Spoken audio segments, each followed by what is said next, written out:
everybody, welcome back to the channel. Figured I'd get a little video going here just so we can document most of it anyway. But what we're gonna do is we're gonna strip this head off, get everything out of it. As much as $7 million. No other TV event comes close in terms of having such a vast and diverse audience, which gives companies a chance to leave a lasting impression. There are very few places where people are actually still paying attention to commercials, and this is a place where they are not only able to watch the ads, but they're actually excited to watch the ads. You get a celebrity. Yeah, we're back inside today some because humor, it's you have good production 20 below qualities, out there. and really good messaging. I really want to do if 20 you have below. a great ad, I could heat the terrific shop up, but production in the it would. Super Bowl, and it's memorable. It cost me It can really make careers and make companies. probably $20 just to warm it up in there. Super Bowl ads are actually so popular, YouTube reports more than 70% of fans rewatch after the game is over. In Los Angeles, Trey Scott, Fox News.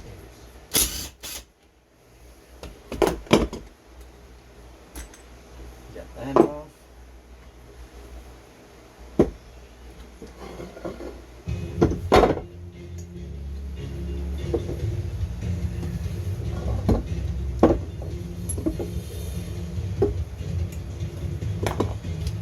Get this off here.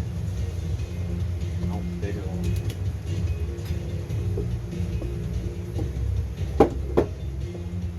Smash my fingers. Same size as that. Those are pretty good ones. I don't know if I'll be able to get it off with this little thing.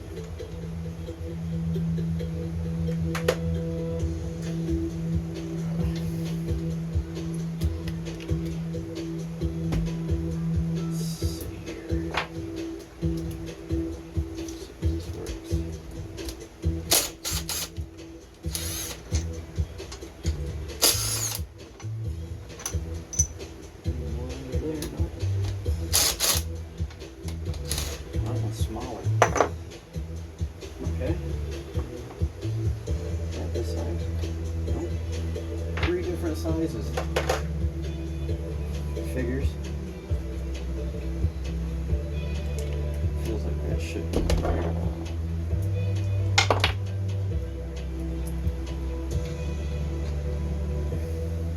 Let's see what we got here.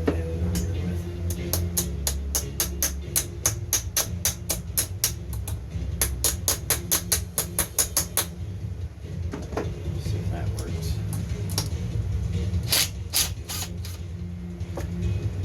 I got it.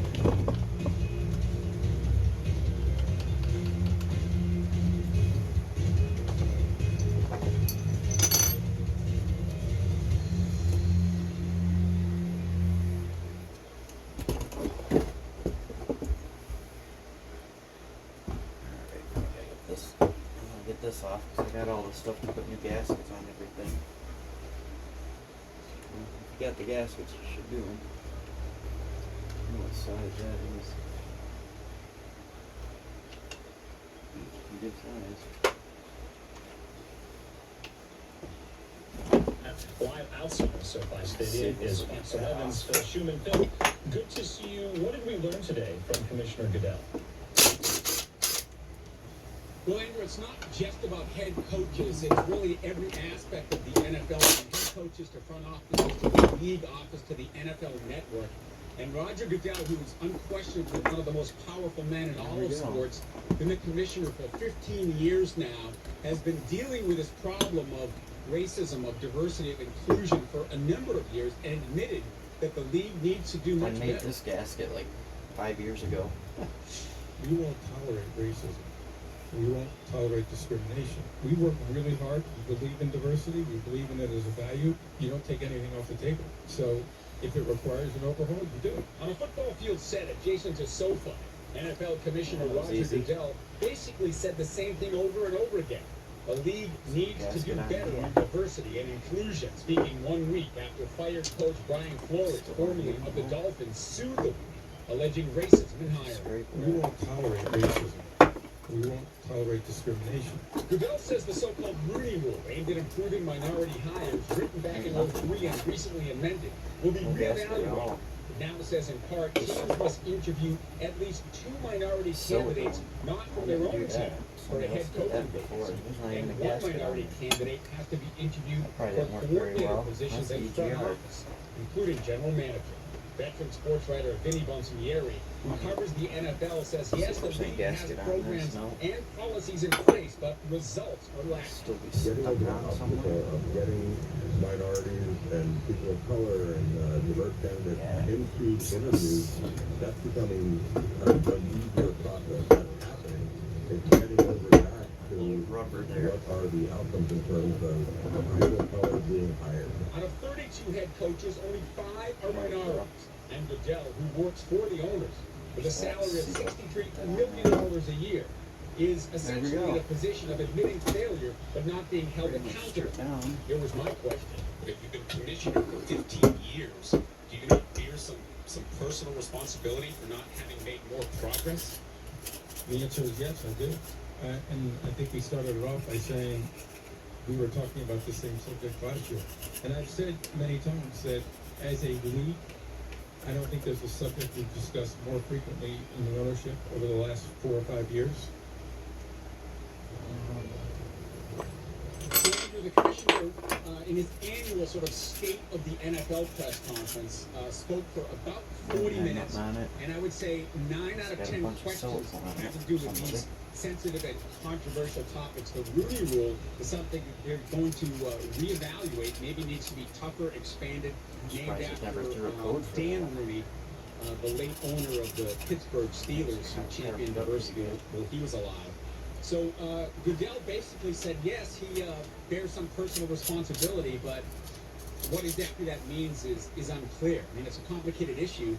On the one hand, you obviously want to promote inclusion and diversity. On the other hand, you can't tell team owners who specifically to hire. Yeah, Phil, it seems like the Rooney Rule, which from your report is going to undergo some reforms or reevaluations. It's in place, but it doesn't seem to be doing what the NFL wants it to be doing with diversity. And it seemed like Goodell was quite transparent about that, yet their statement going after Brian Flores after that lawsuit was filed say they're going to fight this tooth and nail.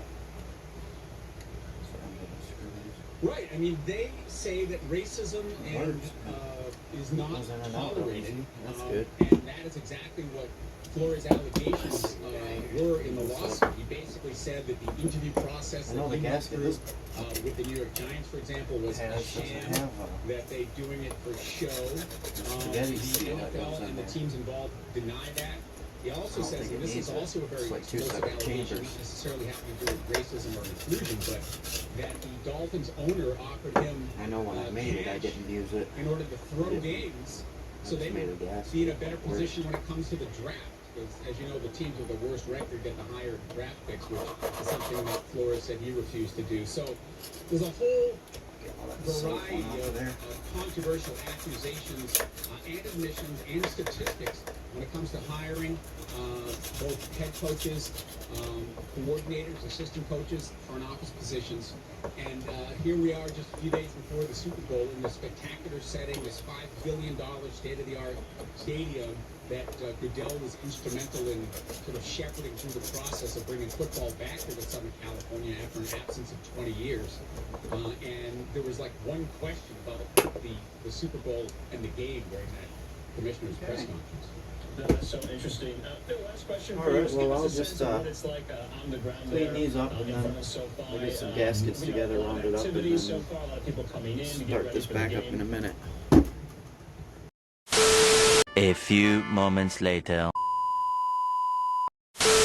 Alright guys, we're back in, So one of those is salt. I think got everything most cleaned of up us here say and salt, but there's some a difference gaskets between found. sprinkling a little extra salt on the end and putting in 16 teaspoons of salt, which is what you're Get going to some find in silicone like stuff. your bag of potato chips. You know what I mean? Some of this stuff has So salt got some will pretty good bring pits all in it, so of I those want to put a little flavors thin to layer life. on there. Salt actually helps the aromas the liquid in what you're eating to evaporate, right? And as it evaporates, the aromas then go up into your nose and smell, and how food looks is like 3/4 of how we enjoy food. So make sure you salt appropriately. Make sure you salt at the very end. You always need just one last sprinkle of salt. And then the other thing is acid. Make sure you use lemon juice, lime juice, vinegar. The Super Bowl is great for that because we're really about big, bold flavors, right? This isn't very restrained Japanese cooking or French cooking. This is like barbecue sauce, hot sauce, mustard, all these big, bright flavors, and a lot of those use vinegar. So don't be afraid of squeezing on a little bit of lime juice at the end of whatever it is that you're cooking. And since I have you, I have to ask, since now I'm going to be selfish, my own recipe. We always have a tradition of the chili cheese dip. You know, there's a lot of different dips during the times like this. So any tips for people who are creating a cheese dip recipe? Of course, I know it really does depend on the type of cheese you use, too, when it comes to that consistency. Perfect for your chip to lift it up and eat it, but not be too drippy. Yeah. You really need a mix of two cheeses, right? You need a cheese that is going to be melty. Don't get caught up. I know some people have sort of downplayed the Velveeta, but I gotta tell you, nothing melts like it, you know. And this is that one day a year when that's what you're craving. Talk about nostalgia, right? If it was good enough for your grandma, it's good enough for me. So go for it. I have no judgment about it. But I think adding a cheese that has a ton of flavor too. So a really good cheddar, a really good, cheddar is the first thing that hits my brain. A really good spicy cheese too. Oh gosh, I love a pepper jack. Those sorts of things. If you can marry the texture and the flavor, then you've nailed a cheese dip. Yeah, and I laugh because we do have Velveeta in the recipe in our cheese, but not ashamed of it. It does not mean... Of course you do. Yeah, it doesn't get less of a chef when you do find some of these different shortcuts, right? Because that is what it's a little trickier. Enjoy putting that food on the table. Yeah, and I will say a little bit of cream cheese always adds another tang to it, can kind of lighten up the flavor and balance it all out. So a little dollop of cream cheese or something like creme fraiche, which is a similar idea. Something tangy, same idea as acid, right? It just opens everything up and brightens up your flavors. Just so many good ideas, and especially when it comes to, like you said, it all comes down to not so much how much you have on the table or all these different options, but just kind of bringing people together over a plate of food, conversation, and I guess for some too, watching the game. What game? Couple spots. You stay in the kitchen most of the time during the Super Bowl, or what do you do? I stay, well, no, I mean, I am in the kitchen, I like talking to people. I do watch the game, I do. And I do love the commercials and, you know, usually the halftime show too, and this year especially. That's like people from my generation, you know. So yeah, I do watch it, but I do often go to my husband, like, wait, what just happened? Wait, why are they stopping playing? I grew up on soccer, so this idea that things keep stopping is so different to me. Right, not continuous, but yeah, of course I know a lot of people excited for the big game, excited for the food that comes with it year in and year out, so I'm glad that you were able to kind of walk us through some, and hopefully they'll pick up your recipe book and start filling it out. Maybe it starts the very first page with some of these recipes you make every February for this event. Should be putting the cylinder head the back way on that there. I've organized it Oh, I still gotta put the so cans in obviously this it's too. blank, right? But there are lots of different colored This size sections, was so look at this. So it's really beautiful, and that was sort of what I wanted people to take away from it. Like, sometimes we take things for granted in our everyday life. We have shiny new phones and new gadgets and all of those sorts of things. But something as humble as a pepper recipe really is an heirloom. It's a gem, and so I wanted it to sort of feel like a jewelry box, and that my friends at Daystrom helped me put this together, and they're really, really, really good at design. And so they made it really beautiful. That's how I wanted it. I wanted this to sit on your counter, on your bookshelf, so that it's something that catches your eye, and you remember, oh yeah, you know what, this week maybe I'll pick it up and make something from it, and just sort of feel reconnected to generations. Grab a ratchet and make sure and I they're like that you tight. can just kind of leave it open, read through the recipe, and be reminded too of, oh, I remember my mom sometimes snuck in, you know, a certain ingredient, and I'm going to start doing that too, add that to the recipe as well. Yeah, for sure. There's also a spot just for memories. So the way that we thought it out is that, like, thing. On the first page, you don't actually write. Let's pit it up Here's good the too. recipe page, right? But on the first page is actually a place for your memories. Because I think that's what really sets family recipes apart. I mean, how many different ways can you make a lemon bar, right? They have to have these certain ingredients, and they have to be in a certain proportion. But the memories attached to them, to your great Aunt Jean and how she would make them on Easter Sunday or whatever it is, those are the things that set those family recipes apart. Right, and I'm sure even with the people like you, you've reached an ultimate level, in your career as a top chef, as I mentioned on Food Network TV. I'm sure that's something you guys look for when you're judging those different competitions is, what does this make me feel like other than just taste? I mean, often, one of the hardest things is when someone makes a family recipe, something that they've made for years and years and years, and you can tell when you take a bite of it, and there are no Coolant runs words. through here, so you gotta make sure this is sealed up good. Of eating that food. I mean, we just shot a season of Guys Grocery Games, and The last place you want to a leave. bunch of people were making family It's not recipes, fun and to it was fix. very emotional. Well, it's on the car. Because you It's a can little almost harder to taste get to. that in what they're cooking. Yeah, and hopefully, even if it might not be this Sunday that you're putting all that love into your food, hopefully you will do so with your recipe journal for now and then years to come. Pass it down to the next generation when they're looking for those recipes. So we do appreciate you taking time talking with us, Artie Sequeira, Pitted joining from us the here on coolant. Live Now from Fox. Thank you so much, Artie, and I hope that you get to watch Like a little of the game, but enjoy the food and the coolant commercials changes. as well. I will Something be people eating never a lot of food. think about. So maybe I'll make some But time that for stuff the food. gets Yeah, just a acidic little bit. or whatever. It gets really corrosive. The older it is. There we go.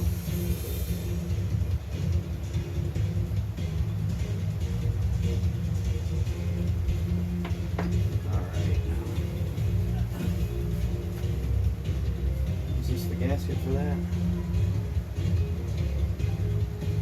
Sure is. Right.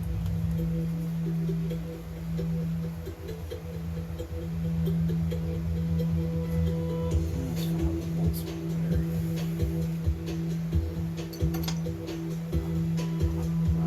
Then bolts go here. Here, okay.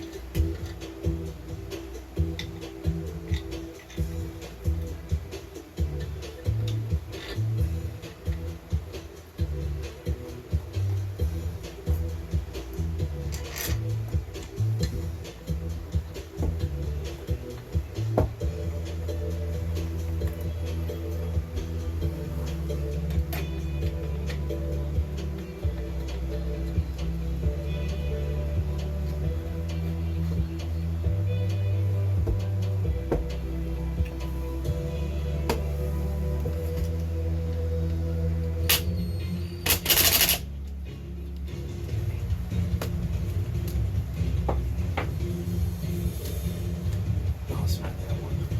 It's this one.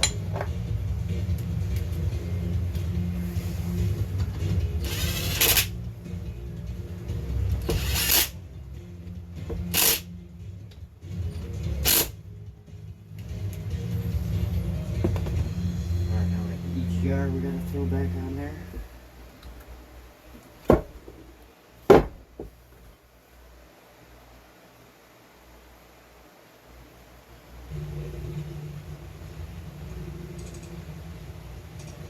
And welcome back to Live Now from Fox. I'm Stephanie Weaver reporting out of Los Angeles.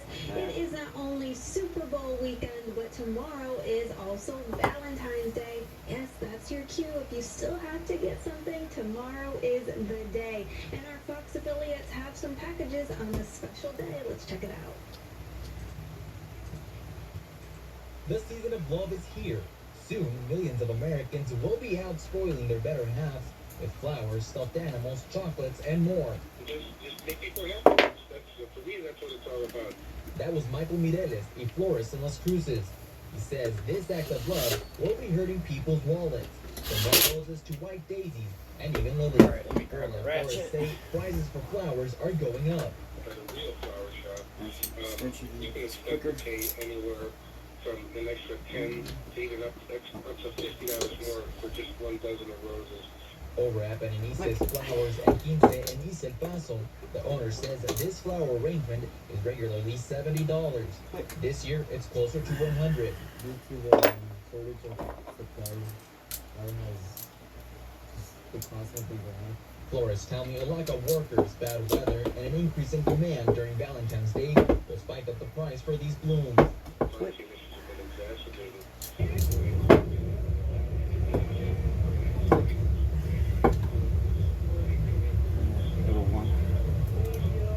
tells me the demand this season has been so high, he's deciding to stop taking new orders nearly a week before the holiday. Yeah, because I can only take so much. I know I'm up to 14 deliveries already. Too old for all that chaos anymore. There's all these are tight. Just gotta... So some relationships, maybe like yours, it is so hot, you need a little bit to cool you off. Ooh, It's yeah, too a little much for that one. plunge. Yeah. Hey, Cole. It's a couple special at this place, yeah. Yeah, it is a couple, and I like to dress up for Valentine's Day. If it's going to be something special like that, we want these folks to feel like they're getting their money. I like to get myself a suit on, but we're at Reconnect. It's the mind, the body. They do it all here. And Jeremy, you run the joint all here. new gaskets on all that. Congratulations. It's beautiful right here. Folks should know just that I felt calm as soon as I got into the place. What's your mission here? What is Right, and now we will mission is to empower the individual stop to this know real that they quick can here, heal and then the I will mind, grab the cams the body, and utilizing the breath put those to heal in. the mind. Be right So back. now we can take back our I'm back, guys. I don't know what I was thinking, but I can't put the cams on because then I wouldn't be able to put the head bolts back in. So we'll have to do that when we put it back on the car, which will probably be in a few days because it's supposed to warm up this week up into the 30s, and with the 22 below out there, I went and grabbed these cams and they almost literally stuck to my hands. And the bearing caps actually did stick to my hands. That's how cold they were out there. So yeah, I wasn't about to heat. It would have cost me $20-30 to heat it up enough to be working out there. Anyways, with that being said, we'll get this finished up on the next video. Well, at least the head back on. And in the meantime, make sure you hit that like button. Share this out to your friends, and if you like the content, make sure to subscribe. Have a great day, everybody. Bye.